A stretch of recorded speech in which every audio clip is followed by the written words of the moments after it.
Doctor साहब ने कल का कुछ घुमा दिया है और शरीर में दर्द है और कोई बात नहीं है, हल्का फुल्का प्रॉब्लम है।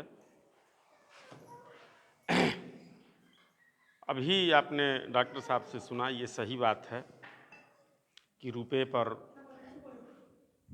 कुछ काम मैंने किया है और हम बहुत ज़्यादा तो समय तक नहीं आपको दे पाऊंगा, लेकिन सोचूंगा, यही सोच रहा हूं कि संक्षिप्त में ही बहुत अच्छे ढंग से आपके सामने हम प्रैक्टिकल आपको दिखा रहे हैं। ये देखिए, रुपया पहले किसे कहते हैं इसको जानिए। आजकल जो आप रुपया ले अपने पॉकेट में, अपने घर में, अपने बैंकों में रखे हैं, कोई पूछ दे कि इसका क्या मतलब होता है, तो आप सिर्फ एक बात जानते हैं कि यह लेन देन का एक माध्यम है। इसके बाद आप कुछ नहीं जानते। तो ये पहले जानिए कि रुपया है क्या। रुपये का जन्मदाता माना जाता है कि जिसने नामकरण किया, शेरशाह सूरी को सन 1540-45 में शेरशाह सूरी का जब शासक था तो उसने 2 सिक्के बनवाए, एक सोने का सिक्का और एक चांदी का सिक्का। चांदी के सिक्के का वजन 1 तोला और सोने के सिक्के का वजन भी 1 तोला। वजन जो उसका था 1-1 तोले का था। चांदी वाले सिक्के का नाम उसने रखा रुपया और सोने के सिक्के का उसने नाम रखा मोहर। मोहर आप लोगों ने नाम सुना होगा, आपके वहां चलती थी। हमारे देश में पहले मोहर ही और रुपया चलता था मुगल शासकों में, और यहीं से रुपया और मोहर की शुरुआत होती है। जो सोने का मुहर था उसको या तो मुहर के नाम से जाना जाता था या 10 रुपये के नाम से जाना जाता था। ये चांदी का 10 रुपया दे दीजिए, एक मुहर मिल जाती थी। ये उसका स्टैंडर्ड था, मानक था, और वो स्थिर था। कभी भी या तो उस पर 10 रुपया लिख दिया जाता था या मोहर, उसका नाम पड़ा। और यही चीज सैकड़ों साल पूरे मुगल शासन काल में यही चीज रहा। और देखिए, ये जो मानक रखा गया, 1 तोला शुद्ध सोना और 1 तोला शुद्ध चांदी, जो रुपये का और मोहर का मानक, यह मानक कोई नया नहीं, शेरशाह सूरी ने नहीं पैदा किया। ये मानक हजारों हजार साल भारत में जो पहले जितने राजे महाराजे हुए वो स्टैंडर्ड यही मान करके चलते थे और यही मानक रहा। और इसी रुपये से भारत सोने की चिड़िया भी रही। जब आप इतिहास में जाएंगे, सुनेंगे कि भारत कभी सोने की चिड़िया रही, तो ये रुपया नहीं चलता था जो आजकल चल रहा है। उस समय जो स्टैंडर्ड था, सैद्धांतिक मानक थे, वो उस स्टैंडर्ड में चलते थे। और उस समय ये पेपर करेंसी नहीं चलती थी। 3 ही सिक्के थे, सोना, चांदी और तांबा। रुपया जो बना, उसे चांदी के सिक्के को रुपया कहा गया, सोने के सिक्के को मोहर कहा गया, जो रुपये की बड़ी इकाई बनी। और जो तांबे का सिक्का था वो रुपये से छोटी इकाई बनी, जिसे आजकल हम लोग पैसा कहते हैं। उस समय मुगल शासन में उसको दाम कहा गया। रुपया, मोहर और दाम के नाम से जाना जाता था। ऐसे करके ये मुगल शासक खत्म हुआ। जब ईस्ट इंडिया कंपनी आई, अंग्रेज जब भारत में आए, तब उन्होंने अपना रुपया जारी किया लूटपाट करने के लिए। इसलिए कि भाई सोना तो सोना होता है, चांदी चांदी होती है। आपका रुपया हो चाहे हमारा रुपया हो, रुपया तो सब एक ही है। ईस्ट इंडिया कंपनी ने उसमें मिक्स किया। देखिए, प्रथम मानक यही तोड़ा गया और यहीं से हम बर्बाद होना शुरू होते हैं। लोग कहते हैं कि ईस्ट इंडिया कंपनी आई तो वो व्यापार करती थी, जीरा धनिया मरीच वगैरह वगैरह जो मसाला चलता है वो बेचती थी, खरीदती थी। टोटल बात गलत है।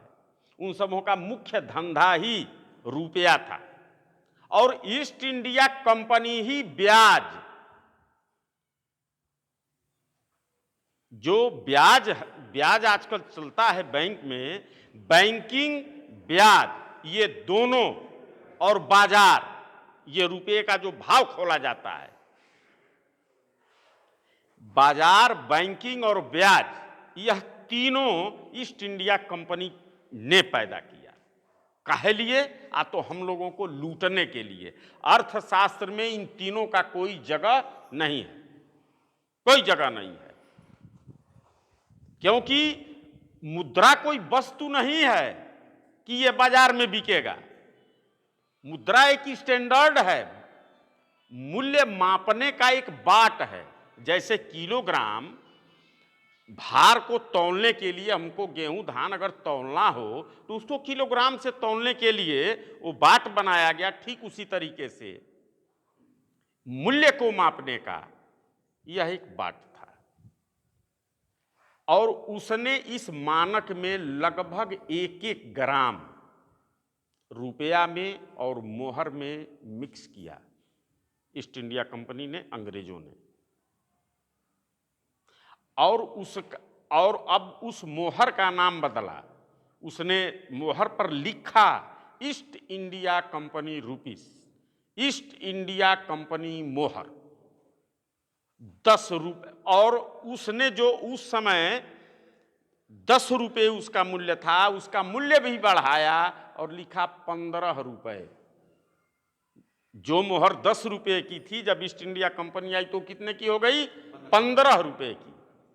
बताइए, ऐसा बढ़ोतरी आज तक आप लोगों ने नहीं सुना होगा कि जो वस्तु आज सोना 50,000 है और कल सोना 75,000 रुपये हो जाए तो देश में क्या मचेगा? अफरा तफरी मच जाएगी। भाई, बढ़ता है मूल्य, लेकिन एक ही बार 50% की महंगाई आज तक कभी आपने सुना है? लेकिन ईस्ट इंडिया कंपनी ने जैसे ही अपनी मुद्रा जारी किया तो उसने सीधा 15 रुपया कर दिया और उसमें से 1 ग्राम सोना भी घटा दिया। ऐसा लूट। अब यहीं से हमारी लूटपाट शुरू होती है और फिर सन 1947 में जब ये भारतीय अंग्रेज जब आते हैं तो ये देखिए, ये सन 1939 के पहले का चांदी का रुपया है। ये 1940 के से 1945 के बीच का ये रुपया है। इसमें 50% चांदी की शुद्धता है और इसमें 90%, जो आज भी नियमतः कानून से यही रुपया है और ये है आज का रुपया। लोग कहते हैं महंगाई आ गई, महंगाई आ गई, महंगाई आ गई। मेरा यही सवाल है कि इससे तुम महंगाई का मापन कर रहे हो, इससे कर रहे हो या इससे कर रहे हो? भैया, किस रुपया से आप महंगाई का मापन कर रहे हो? पहले यह बताओ कि इसमें असली रुपया कौन है और नकली रुपया कौन है, क्योंकि रुपया तो 10 हो नहीं सकता। किलोग्राम कोई 100 ग्राम का बना दे, कोई 200 ग्राम का बना दे, कोई 1000 ग्राम का बना दे और कहे सब किलो है, तो कोई मानेगा? जो मानक के अनुरूप होगा, जो 1000 ग्राम का किलोग्राम होगा, उसी को सभी लोग कहेंगे कि यही किलोग्राम है। ये घटना, मैं आपको एक बात बताऊं, ये सुप्रीम कोर्ट की घटना है। Justice A.K. माथुर और लोकेश्वर सिंह पंता की खंडपीठ थी। वहां इसी रुपया को लेकर के बहस हो रही थी। कुछ ऐसी बात आई कि हम लोगों ने तैस में आकर के और उनकी मेज पर इस तीनों रुपये को रख दिया गया और एक कागज का भी नोट था और यह हुआ कि श्रीमान, इसमें से कौन सा रुपया है, आप हमको दे दीजिए। कौन असल है कौन नकल है। इस रुपये को लेकर के जाते हैं तो 1 रुपये में 50 किलो गेहूं मिल जाता है।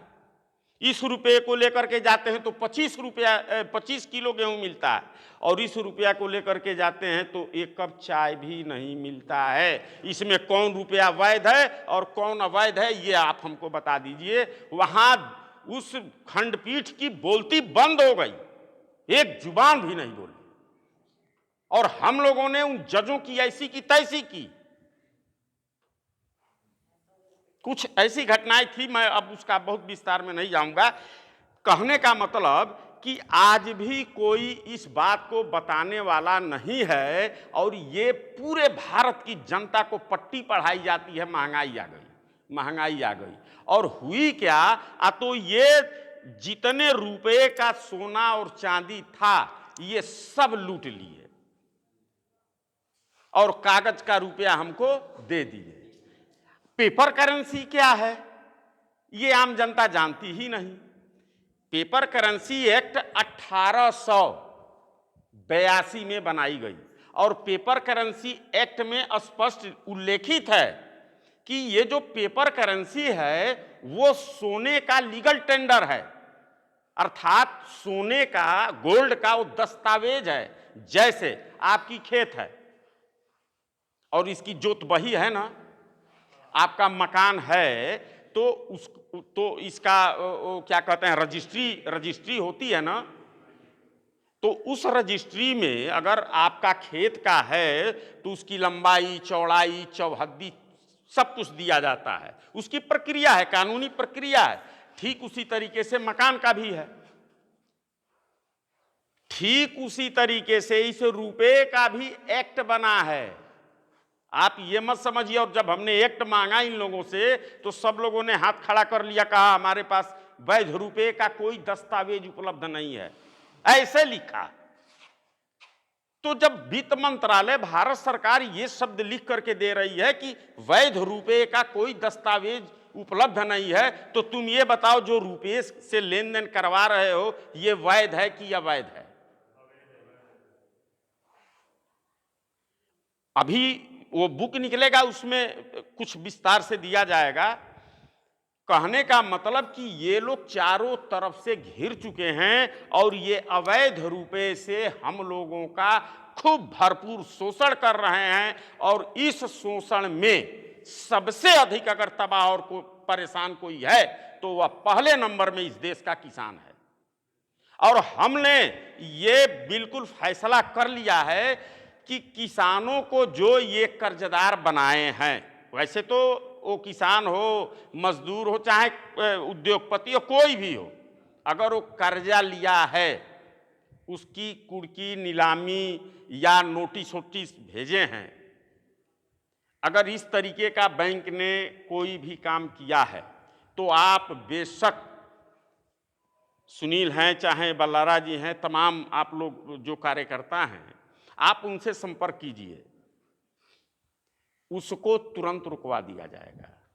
क्योंकि जो क्वाइनेज एक्ट, देखिए, और दूसरी बात, एक बात सुन लीजिए, यहां कोई जोर जबरदस्ती वाली बात नहीं है, बिल्कुल लाफुली तरीके से, बिल्कुल कानूनी तरीके से हम उनसे आरटीआई भेज करके उनसे कुछ सवाल करेंगे रुपया के बारे में कि भाई आप पहले रुपये का कानून दीजिए और तुरंत पैसा लीजिए। आप हमको रुपये का कानून दीजिए और तुरंत पैसा लीजिए। ये लोग रुपये का कानून दिए नहीं, उस कानून को इन लोगों ने भूमिगत कर दिया। मुझे उसको खोजने में 8 साल लगे, और वो भी कैसे कैसे मेहनत से वो मिला। साम दाम दंड भेद सारे नियम अपनाने पड़े, लेकिन ये लोग जहां चोरवाए थे वहां से सारे दस्तावेज प्राप्त कर लिए गए। और उस कानून में लिखा है कि 777 मिलीग्राम सोना बराबर 1 रुपया, ठीक। और कानून में यह भी लिखा है, आईपीसी की धारा 230 से 252 तक, सिक्का के कूटकरण में इसके जो मानक है उसको बदलने में, घटाने में या बढ़ाने में किसी ने कोई बात ऐसा कर दिया तो उसको, और जो पेपर करेंसी है रुपया, उसके किसी भी शब्द के हेर फेर अगर किसी ने कर दिया तो उसको धारा 289 क ख ग घ अंग में 8 साल से लेकर के आजीवन कारावास तक का प्राविधान है। यह हाल है, कानून इतना सख्त इन्हीं लोगों ने बनाया है। अब मेरा कहना है कि भैया हम अब अवैध काम नहीं करेंगे। हम नहीं जानते थे और आप लोग हमसे अवैध काम करा रहे थे। अब हम रुपया का जो मानक है उसके अनुसार लेन देन करेंगे। अगर आपका लोन 1 लाख रुपए है तो वैध रुपया से 40 से 50 रुपया सिर्फ बनता है, और हम लोग उस 40-50 रुपये का चेक बना के और बाकायदे उसका जो आवेदन है लाफुली तरीके से उसमें वकील लगते हैं और वो बना के और उसी में नथी करके उनको बाई रजिस्ट्री भेज दिया जाता है कि ये आप अपना पूरा भुगतान ले लीजिए और तुरंत हमको नो ड्यूज दीजिए। उसके बाद भी ये नहीं मानते हैं तो उसकी और जो कानूनी प्रक्रिया है, FIR, उस पुलिस DM SDM जो भी वसूलने वाले हैं वो है, फिर इनको अदालत में आदमी खींचेगा।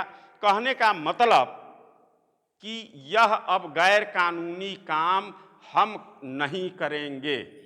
ये जाएगी अदालत में तो क्या अदालत कह देगी कि नहीं आप अवैध रुपया से ही लेन देन कीजिए। एक आदमी हमसे कहा, अरे वर्मा जी जो रुपया आप लिए हैं वही काहे नहीं दे देते हैं। हम, भाई देखो ये तो हमसे अवैध काम करवाया है, हम जानते नहीं थे, अब मालूम हो गया तो जान करके हम क्यों अवैध काम करें। वो कानून में स्पष्ट लिखा है कि लेने वाला, देने वाला, बनाने वाला, बनवाने वाला सब अपराधी। तो अब हमसे ये गलती नहीं होगा। अब जो कानून है हम उसके अनुसार करेंगे। उसकी सारी कॉपी उसमें नथी होती है, वो सब अदालत में रखा जाता है। ये मत समझिए कि ये नेतागिरी है, चाहे आपसे कोई वोट लेना है चाहे कुछ देना है, ऐसी बात नहीं है। ये बिल्कुल हकीकत चीज है। हालांकि सुनने के बाद बहुत से लोग आश्चर्यचकित हो जाते हैं कि ऐसा कैसे हो सकता है, और जब उनको वो एक्ट वगैरह सब कुछ दिखाया जाता है तब वो संतुष्ट हो जाते हैं कि हाँ भाई सही बात है। तो इसके लिए कोई भी आपके गांव में, आपके अगल बगल अगर इस तरीके का किसान है जिसकी कुड़की नीलामी या वो वसूली में है, अगर वो चाहता है तो आप उसको बताइए कि आपका सहयोग हो जाएगा, और जनता सरकार मोर्चा द्वारा जो भी उनको सुविधा हो पाएगी ये लोग बताएंगे। और उस तरीके से जैसे अभी भलारा जी ने कहा, ये सब कुछ आप लोगों के लिए, तो आज हम इधर कल हमको बताए कि यहाँ चलना है